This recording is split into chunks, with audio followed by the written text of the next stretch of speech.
Hello, everyone, and welcome to the Philly Fan Radio podcast. I'm your host this time, Dan Palmieri, as my co-host, John Meyer, is actually traveling for work today, so I'm going to try to not sink the ship in his absence. Today we're going to be discussing some interesting items with regards to free agency. It did officially begin.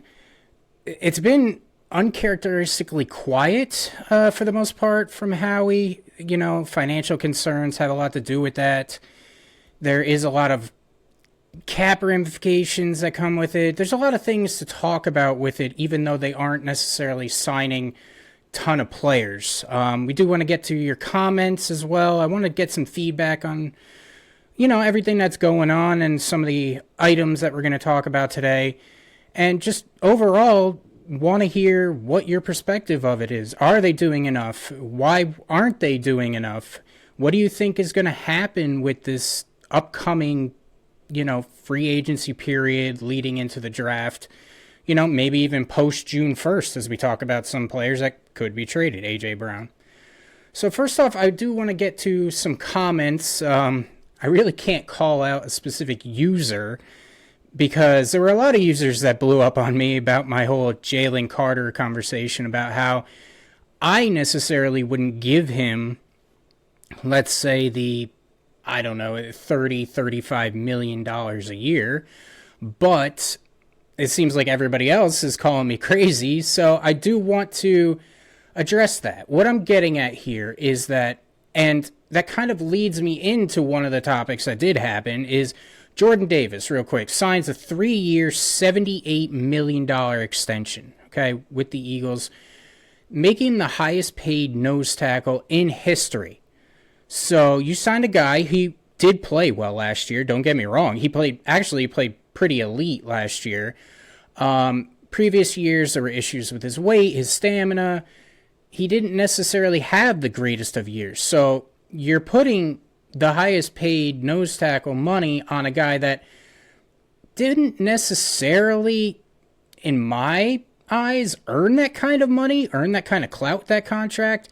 I think it was a good signing. I wanted him back, but for that kind of money, I don't think he's worthy of highest nose tackle money. But it goes into the Jalen Carter conversation because now you're talking about giving him $30+ million a year, and Jordan Davis is $26 million a year. You got a roughly $300 million cap.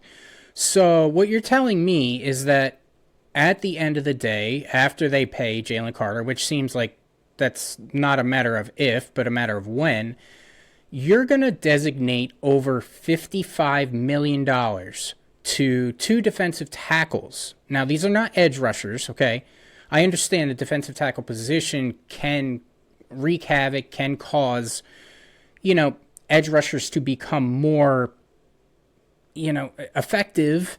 It can do a lot of things, but it's not always the sexiest position when you're out there. So you're going to tie up $55 million. It's a sixth of your cap on just two guys, two defensive tackles. I don't agree with it. I am not the Eagles. I'm sure everybody's going to say that I'm stupid for saying that I don't agree with it.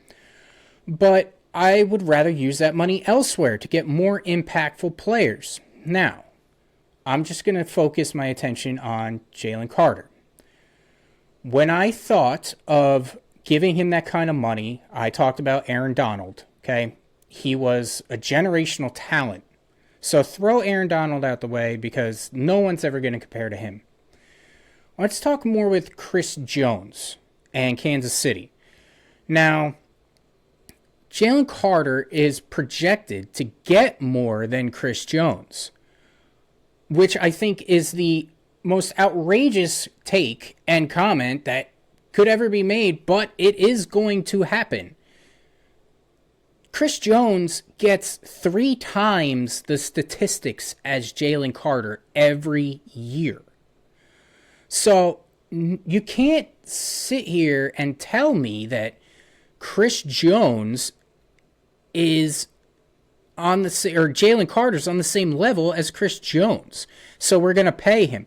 Yes, Jalen Carter, good player. Is he Chris Jones? Hell no. Can he be Chris Jones? Sure, he's only 24.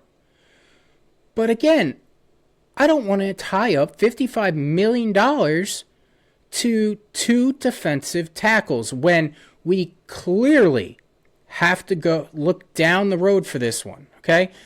You've got Quinyon Mitchell, who's got to be paid. You're not letting him walk. And he's going to get top 5 cornerback money, which God knows what the market will be for that. Probably astronomical.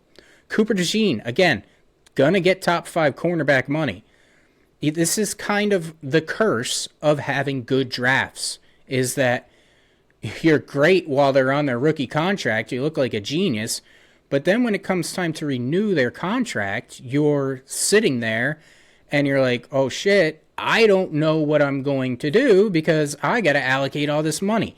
That's when you see certain players of impact leave teams. You know, you're asking yourself, how the hell can they get rid of that guy? Or how the hell can he walk in free agency? Well, if you're a good team and you draft well, things like that are going to happen.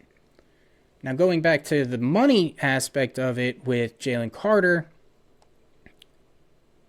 I just don't see it, okay? I don't. I like Moro Ojomo. I think he's a good player. Can he start in the league? Is he rotational? Who the hell knows? But I would be happy with Jordan Davis and Moro Ojomo as your defensive tackles. Take the money, take the $30 million that you're going to give Jalen Carter, and invest it in elite edge rusher. We need pass rush, okay? Our pass rush at times last year was absolutely dreadful. You bring in Jalen Phillips, it turns around. It becomes better. It still was not elite, but it became better with Jalen Phillips, who we'll talk about in a few minutes because that one turned out to be disastrous too. But I would rather invest that money in an edge rusher. Now, everybody's going to say, oh, well, Max Crosby, trade for him. You know, you could do his contract. I don't want to give up 2 first-rounders for him as what the Ravens were ready to pay him, but backed out of that shady deal. So I don't know about Max Crosby. Trey Hendrickson signed. I don't know what you do at edge rusher. As I've said before, the draft is very edge rusher heavy, so you can get a good player, but picking a rookie at position 23 is what they're at. It's a crapshoot. Who knows? Are they going to be impactful? Is it going to take 3 years for them to be impactful? You know, they've picked some winners out there. They picked great edge rushers out there. You know, Brandon Graham. It took him a while, but Brandon Graham. Jalix Hunt. I really like what I see out of Jalix Hunt. Nolan Smith. I'm not a Nolan Smith guy. I have yet to see him make an impactful play that makes me think, wow, he can be the starting edge rusher for the Eagles, and I feel confident in saying that he's going to break out. He is injured a lot, so I'll give him that. But when healthy, he's got one move, okay? He's quick. He can go around the outside of the tackle. He's a speed rusher. But in the NFL, speed rush is only going to get you so far. He's too lean to get you a bull rush. He's not that good spinning inside, a la Dwight Freeney type. So I don't see him as a long-term answer. They need somebody that can come in and guarantee them 10 sacks a season. They need an impactful player. I hate to say it, but they need a guy like Hassan Reddick when he came in. Not now, but when he came in, he was good. He immediately made an impact for the Eagles. Their pass rush went absolutely crazy. They had the most sacks in the season with 70, I think it was, with Jonathan Gannon. And we know how that story ended with Gannon completely flubbing the Super Bowl. So, again, you can call me out all you want. I don't think Jalen Carter's worth it. I wouldn't give him $30 million a year. I'm not the Eagles. The Eagles are going to obviously pay him. So, you can call me crazy, but I'd rather ride and take that money elsewhere. Now, I do have to get to my gripe of the week. And it's not even involving the Eagles, okay?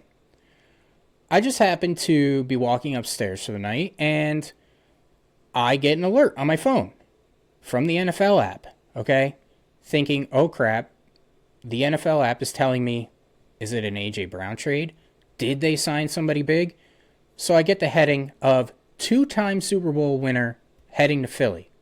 That's the heading, okay, everybody? The heading from NFL.com, I'm going to repeat, two-time Super Bowl winner going to Philly. So I'm all excited. I can't even walk up the stairs. I have to check my app.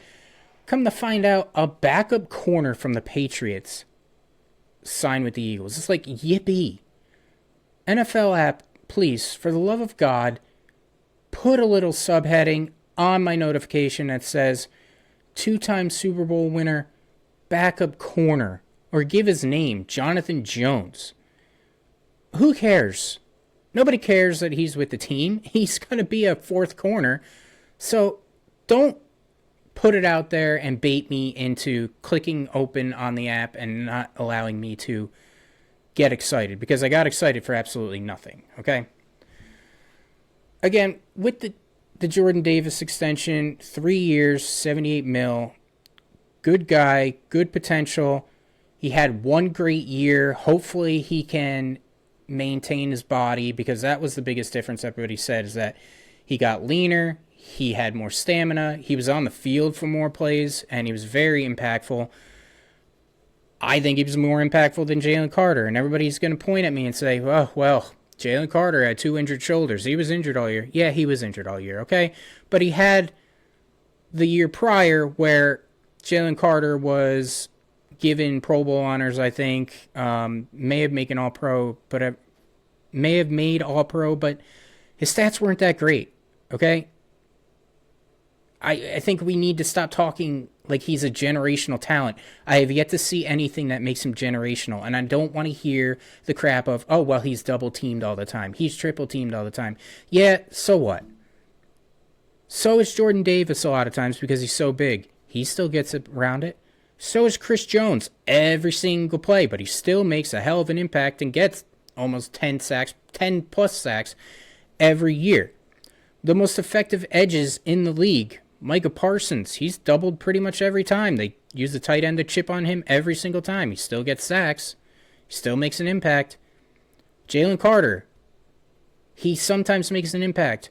But if you're going to tell me that he doesn't disappear for games and weeks at a time, you're lying to yourself, and you're lying to me. So just be honest with yourself, really. Now, some news, Dallas Goedert, okay?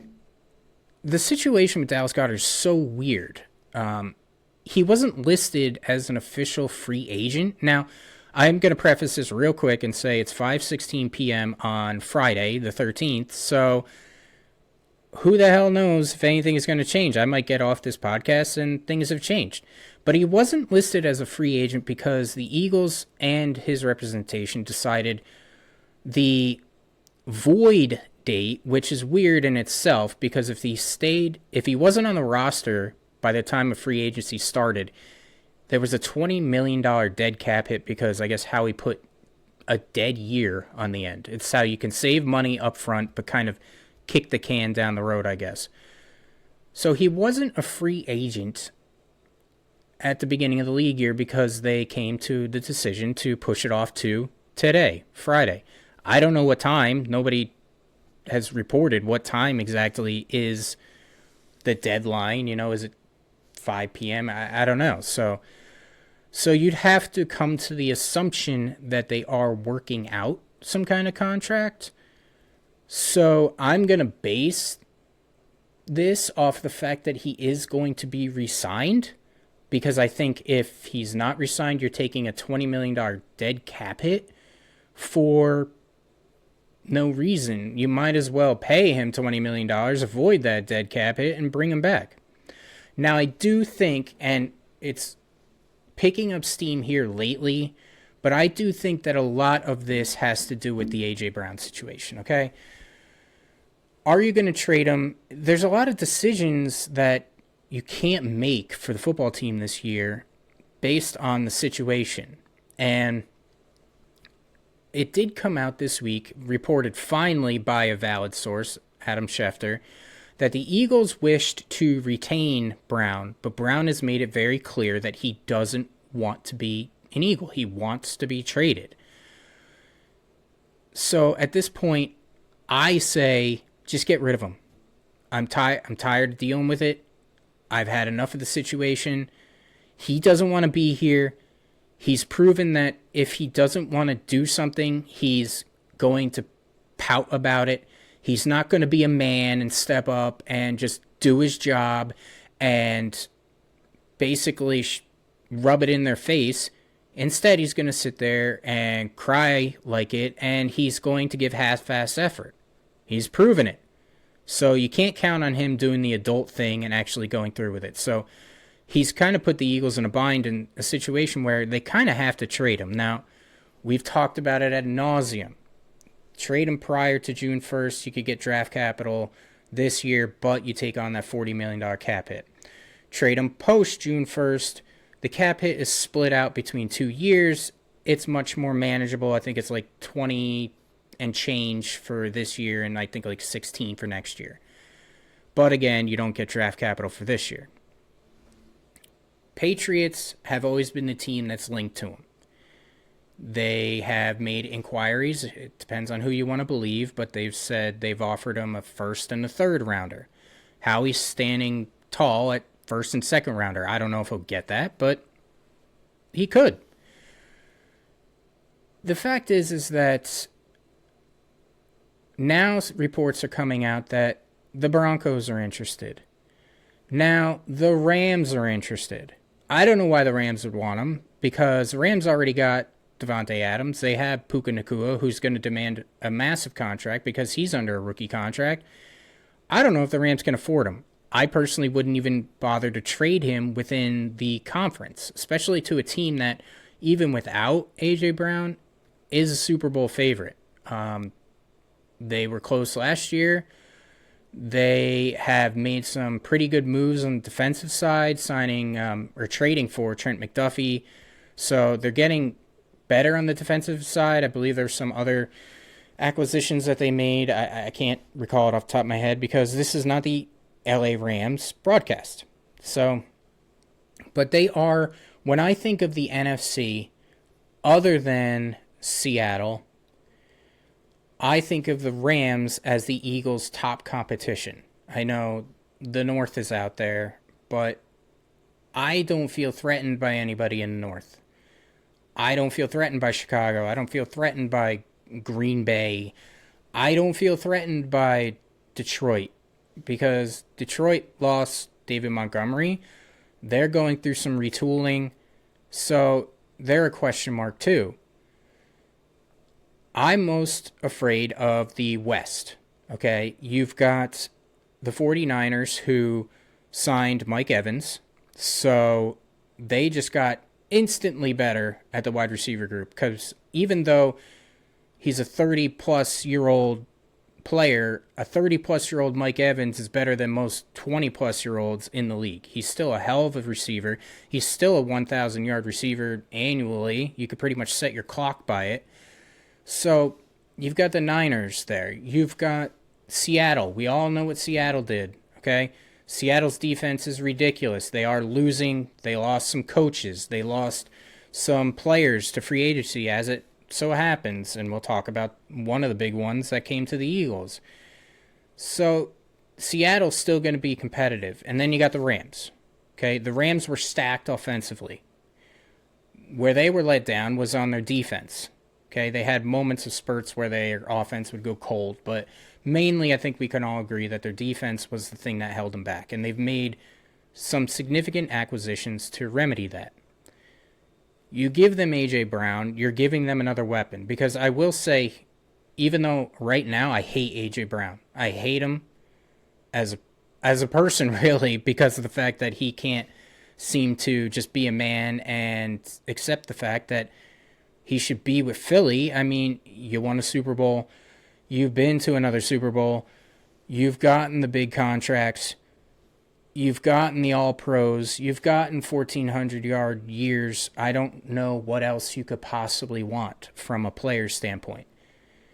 So I wouldn't give it to him because a motivated A.J. Brown is a top 5 receiver in the league. If he gives full effort, A.J. Brown will be one of the best receivers in the league, and I don't want to have to play him. I'd rather ship him off to the AFC and say, okay, I'll worry about you when we make the Super Bowl. I don't care if you're going to make the Super Bowl. So that's my opinion on it. I want to hear your thoughts on it.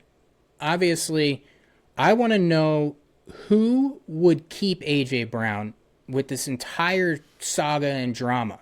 Are there people out there that are still in the pro A.J. Brown camp? I'm sure we're going to get some people that are going to be like, oh, well, Kevin Patullo didn't throw him the ball. That's why he was pissed off. We got Kevin Patullo out. Hopefully Sean Mannion can unlock his talent and he'll be happy.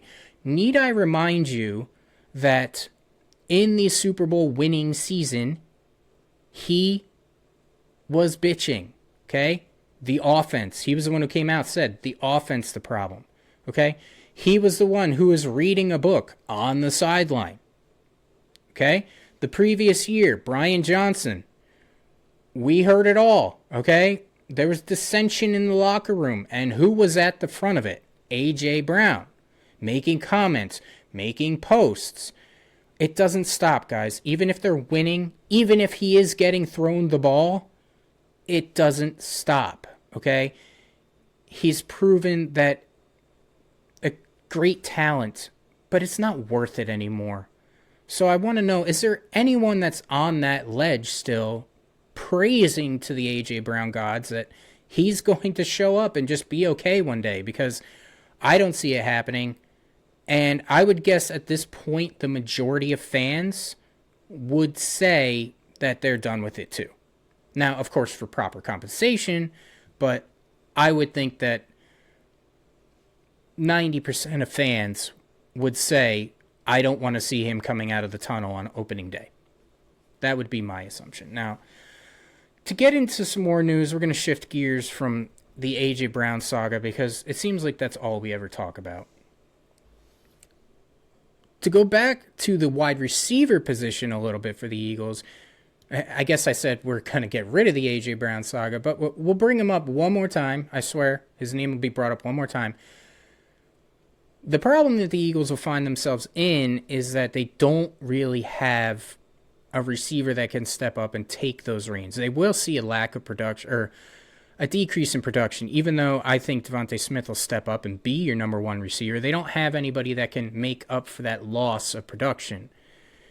The free agency pool is kind of dried up wide receiver-wise. There's not really an impact player. They could, of course, trade for somebody, but who's going to trade an elite wide receiver? Who's going to trade for somebody that can post 1,000 yards? Other than the Eagles, because obviously the player's dictating that.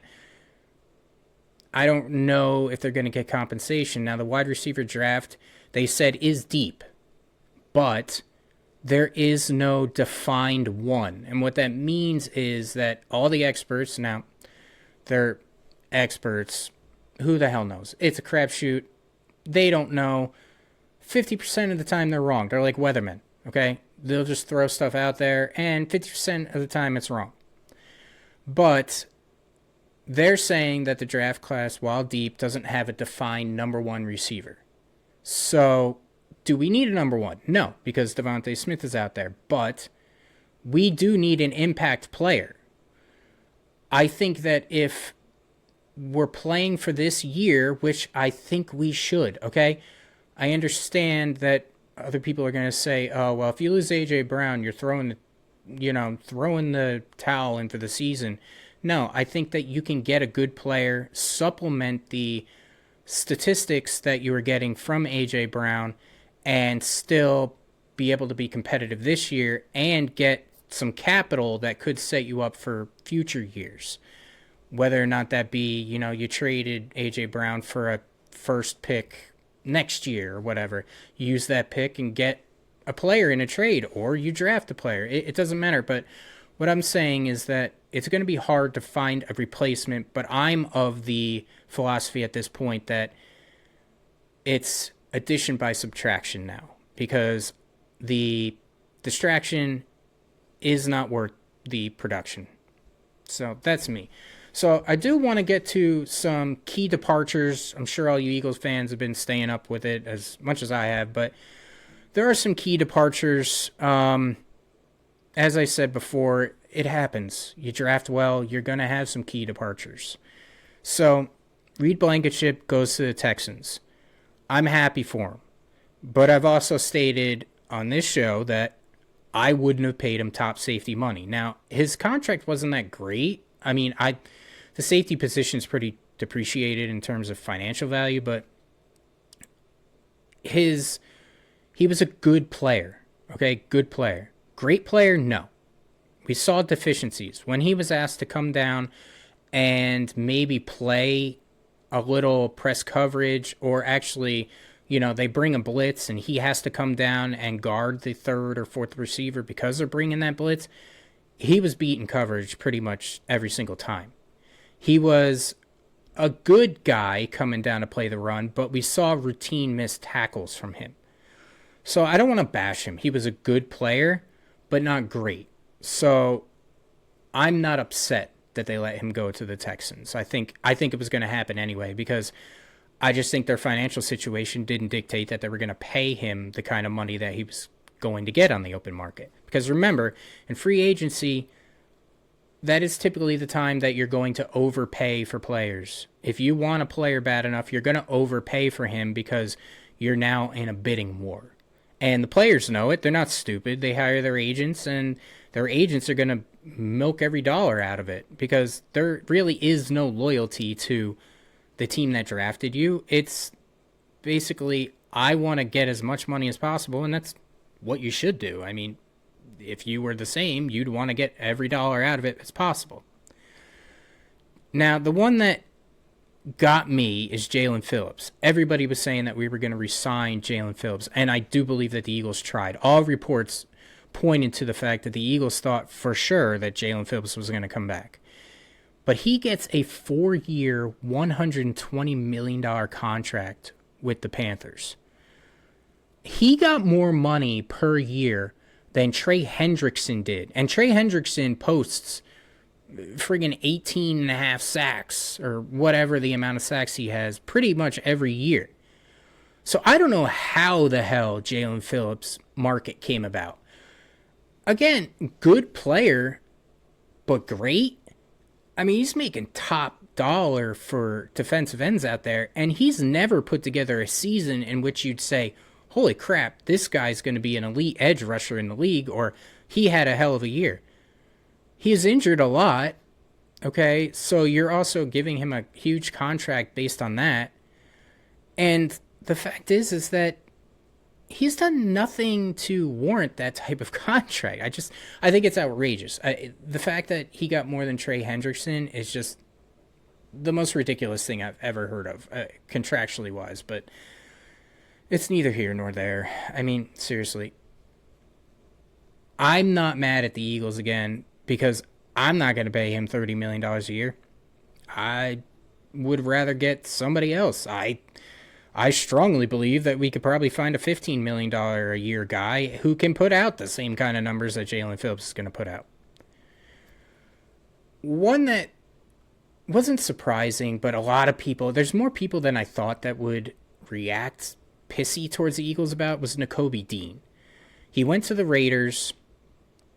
Everybody loved Nakobe Dean, okay? I thought he was a great guy. He was a good player when he was on the field. But everybody had to have seen the writing on the wall, and just maybe those people who thought we were going to keep him and wanted to keep him didn't really want to answer themselves, or it didn't want to see it themselves, that we drafted Jahad Campbell in the first round for a reason, people. He played at the beginning of the year when Nakobe Dean was out, and talks were that he was going to be in the running for Defensive Player of the Year. Now, the Eagles' rush defense did struggle with him in it. He wasn't as instinctual in the run game as, say, Nakobe Dean. But his quickness and his athleticism allowed him to make up for that. He was a hell of a player. I mean, he was just thrown into the starting lineup, and he was a hell of a player. So I don't see a lack of production coming from the linebacker core without Nakobe Dean. Jahad Campbell can play in the league. To me, he's at least proven that he can play in the league. He was, like I said, in the running for Defensive Player of the Year, but when Nakobe Dean came back, his snaps were limited, and as we got reports, he's dealing with shoulder injuries that might hold him out for most of the offseason up until training camp. So there could have been that they were holding him out from. Who knows? But again, Nakobe Dean, I saw it coming. I'm sure a lot of people saw it coming. He just not worth the money. You're not going to invest top money, or you're not going to invest a lot of money when you had just invested a ton of money in Zach Bond, and you drafted a linebacker in the first round who did prove that he can play. Johan Dodson, he really never, in fairness, okay, Johan Dodson never really got a chance to shine in this offense because of Devontae Smith and A.J. Brown. But for the last 2 years, he was our third receiver. I also don't think he was ever really designed to be a slot receiver. I thought we saw the best out of him when he was more the X-Man on the outside. So I wasn't shocked at that one. He goes to the Falcons, but it does leave our wide receiver group incredibly thin. Regardless if you have A.J. Brown, which I don't think we'll have, you're then going to roll into the season, and I'm not saying they're going to roll into the season with this lineup, because obviously you're not. But as of right now, you've got Devontae Smith, A.J. Brown, we're going to toss off to the side. Darius Cooper would become your second or third receiver. And then you got Johnny Wilson and a bunch of unknowns behind him. So obviously they're going to be making some acquisitions here. I would see them pulling in a veteran. I don't know. I don't think it's going to be a very impactful veteran. It's not going to be a guy that you're going to be like, holy crap, that's your number 2 receiver. Their wide receiver core is stacked. You're going to see them pull in a veteran because they're very young right now, and they do need that veteran presence, a guy that's steady, maybe can provide some more stability, and hopefully a guy that doesn't bitch, moan, and complain. Somebody that takes Devontae Smith's actions and repeats them, because Devontae Smith is a true professional. He acts like it, and he deserves the big contracts. Now, signings, it's been extremely slow. I'll say that. But I find it interesting that we renegotiated the contract of Michael Carter II. He was the 4th corner that we got from the Jets last year. Never really saw the field much, but they renegotiated his contract to keep him and lowered his cap hit. Now, what that tells me is, they let Reed Blankenship go. Maybe they're going to try him out at safety, a la Avonte Maddox. Give him some snaps. You got Andrew Makuba is going to be your other starting safety. I haven't read anything on him, but I'd assume he's going to be healthy by the start of training camp. So he's going to be your starting safety opposite of maybe Michael Carter II. I don't know. It's a weird one. I'd assume that they're going to sign somebody probably earlier in the draft. Are they going to sign a veteran? I don't know who's out there. The safety market's not exactly the most interesting market. So, but they're going to pay Michael Carter II $10 million, and I find it hard to believe that the Eagles don't have a plan for him, considering that you're not going to pay $10 million for a guy who's going to be buried on the depth chart like he is. And I'll explain why he's going to be buried with the next topic of conversation, which is they signed Tariq Woolen, whatever, from Seattle, okay? I am hoping to talk people off the ledge that are like me, who, when they hear getting a cornerback from Seattle, they think of Byron Maxwell. So when I heard that, I'm like getting PTSD immediately, because when I think of cornerback from Seattle, I think of the sleeves, I think of the baggy sleeves, I think of the crap that we went through. We tried to get the forgotten member of the Legion of Boom, and it just didn't work out. But Tariq Woolen is an interesting one because he's the epitome of Jekyll and Hyde. When he looks good, he is really good. He is extremely good, Pro Bowl good, maybe All-Pro good. When he looks bad, he's really bad. He's got character concerns in terms of he's horribly penalized for taunting. He has that CJ Gardner-Johnson type swagger, but he doesn't know how to control himself. Not like CJ did, but he doesn't know how to control himself, so it got him in hot water to the point when he was actually benched for a period last year. He did come back and played really well in the playoffs and ultimately in the Super Bowl. So I will say that curb your expectations with this one. He's a good player, okay? I think he's going to be a good player. And I think that if Vic Fangio can bring out Adoree Jackson and make him look like an adequate cornerback at cornerback number 2, which Adoree Jackson somehow did, even though I think he sucked, even though he really did suck. But they masked his deficiencies by basically rolling coverages or, just masking his deficiencies.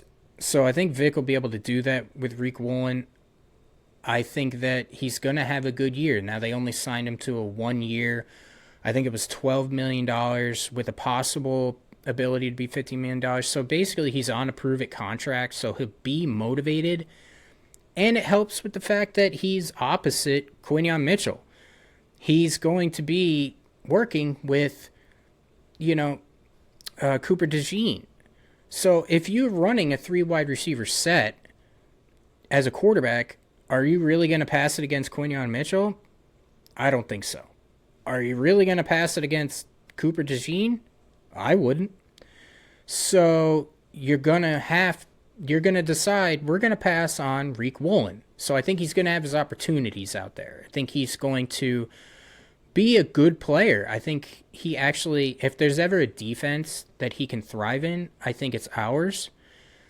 But I think also at the same time, our lack of pass rush might be a hindrance on the cornerbacks. And we'll talk about that. The fact that we haven't made an impactful defensive rusher. We lost Josh Uche. We lost Azeez Ojulari. It's been tough sledding for them. It sounds like Brandon Graham is going to come back. He doesn't want to retire, flat out. And I'd assume that the Eagles are going to have interest, and I'd assume that the Eagles are going to re-sign him because he was a good player for them when he came back, even though he came back basically off the street. So they're going to re-sign him, but then your depth chart looks like Brandon Graham, Nolan Smith, Jalix Hunt. That is not an edge rushing team that's really going to strike fear in anybody. So they went out and they got a guy, I have to look to pronounce his name, Arnold Ebakiti. I don't know what the hell it was. Outside linebacker from Atlanta. He had a whopping 2 sacks last year. He had 6 sacks each of the previous years. Yippee. I mean, it's one of those classic low-risk, high-reward type signings. From what I'm reading, people say that he is a better player than his stats would indicate. Who knows? It could be, but they'd be foolish to think that they're going to go into the regular season without somebody better. And I don't think Howie's stupid. Obviously, I think they're going to draft a defensive end really high, possibly in the first round. But, what are you going to get in the open market? There's not much. They're linked to, what's his name? I'm going to have to look. Jonathan Greenard, who everybody did, love. The Vikings seem to be very high on him. But again, he's not a guy that's really a number one edge rusher that you want to say, oh crap, we're going to have to account for him. the edge rusher is going to be a problem. We kind of said it last year when we lost Josh Sweat. We lost Milton Williams. We lost some good tools on the defensive line, and we were all worried about the pass rush and how it would affect the defense, and you saw it. You saw the fact that our defense was not bad, but it was subpar in the first half of the season because they just couldn't get a pass rush. So it was affecting the fact that they couldn't push the pocket, so the running games were better on the other teams. They were letting up more passing yards because obviously it doesn't matter if you have the best corners in the league. You're still going to let up passing yards when the quarterback has 4 or 5 seconds to pass the ball because you got no pass rush. So they have to go get an impactful edge. I don't know who it's going to be, but you have to go in with an impactful edge. There's just no alternative. You can't go into the season with so many unprovens. I think they did that a little bit with this past year, and it came back to bite them in the ass, and that's why they had to go get Jalen Phillips, was because they needed an impact player. He provided them that immediate spark, and it magically improved their pass rush, and it improved their secondary play because they didn't have to guard for as long. So they have to go out there and get somebody. It's imperative that they go out and get somebody. So to put a bow on this whole thing, again, I think Howie's going to make some moves here. Do I see AJ being moved before June 1st? There's a lot of talk out there, but I don't know if he's going to get that compensation, and I don't think that Howie's the type of guy that's going to back down and just accept the fact that he's going to get less than he wants. They still have a lot of positions of need out there. You know, they still have to get themselves a safety. Whether or not they're going to roll with Michael Carter, you're still going to need somebody. You're going to have to get yourself an edge rusher, as I've said ad nauseum here. You got to look into drafting a potential replacement or getting a potential replacement for Lane Johnson. He's getting up there in years. There were questions about him retiring. He is coming back. But how healthy is he going to be? Is he going to be able to withstand a 16-game season? Who knows? Landon Dickerson, there was some interesting news that happened this week. He renegotiated his contract, which lowered the cap hit, but it also took off a year off his contract. So he's only under contract to 2027 now. And I think that's significant because we all heard of the fact that he was very badly injured and he was contemplating retirement to the point where he went to Colombia to do stem cell stuff to try to get himself right. So he is coming back, but I think it's clear that he's not planning to play for the long term. So you're going to have to start looking at a replacement for him much sooner than the timeline originally dictated. And I personally would look for a replacement at right guard. I hated Tyler Steen. I don't think he's that good. I don't think he excelled in run blocking. I don't think he excelled in pass blocking. I don't think he was good taking on blocks, single blocks, let alone cut blocks, let alone, running around the edge. He wasn't a good lead blocker like we saw sometimes where you would pull the guard, where you saw Mekhi Becton basically decapitating people. Now, Mekhi Becton might be out there. I don't know if he was officially released yet, but I don't know if the Eagles are going to sign him. Again, I think you're going to see one domino has to fall for the Eagles. The A.J. Brown situation has to get resolved sooner than later because you're holding up other financial decisions. Howie has to be looking at it and saying, okay, if I can get rid of him now, I'm taking that $40 million dead cap hit, and then I can do this with the remaining money that I have in the salary cap. But because there's all that uncertainty, he doesn't know whether or not he's going to take on a $40 million cap hit or he's going to take on a $20 million cap hit. You don't know what you can then start to invest your assets into for the upcoming year and for future years. So that has to get resolved before really making any impactful trades or doing anything. I hope it gets resolved prior to June 1st. I really do, because I just want a resolution to it. All I could say is that it's going to be a long, bumpy ride. We do have the draft that's coming up in probably, I think it's like a month and a half. So there is to get interested about that. The Eagles have been uncharacteristically quiet free agency. There's always these rumors, always speculation, and I hope next week I'll be back with John and we can have a debate about whether or not we have to do more in free agency. Hopefully the A.J. Brown situation has resolved so we can talk about that. But I really want to get your feedback on everything that we talked about, everything that could happen, get your take on it. Come at me and tell me that I'm full of shit. Tell me that I'm a hater, Tell me that my take on football is garbage. I'll come back at you and tell you that your take is garbage. I want to have that banter back and forth, because there's no point in me just sitting here talking about Eagles stuff if I'm not going to get some feedback and get some contrary beliefs, because that's what makes it the best. That's what doing the podcast is best about, is that understanding that my viewpoint is probably going to be polar opposite of somebody else's, and they're probably going to hate me for it, but that's why I want to do this type of thing. I don't want to be the Spike and Ike and them who sit there and they have these wild, outlandish takes, but they do drum up viewers, so I guess that's a good thing. I don't want to have an outlandish take. I think that my takes are pretty reasonable. I just want, if you're going to come back at me, to have some substantiated claims as to why you think that. Don't just tell me that Jalen Carter is an elite tackle in this league unless you got some statistics to prove it, because the statistics don't say that. Okay? Don't give me the whole eye test of you're obviously not watching him play because he's making an impact out there. I've watched him play. There are games that he's elite. There are games that he's okay. There are games that I'm like, okay, is Jalen Carter really playing in this game?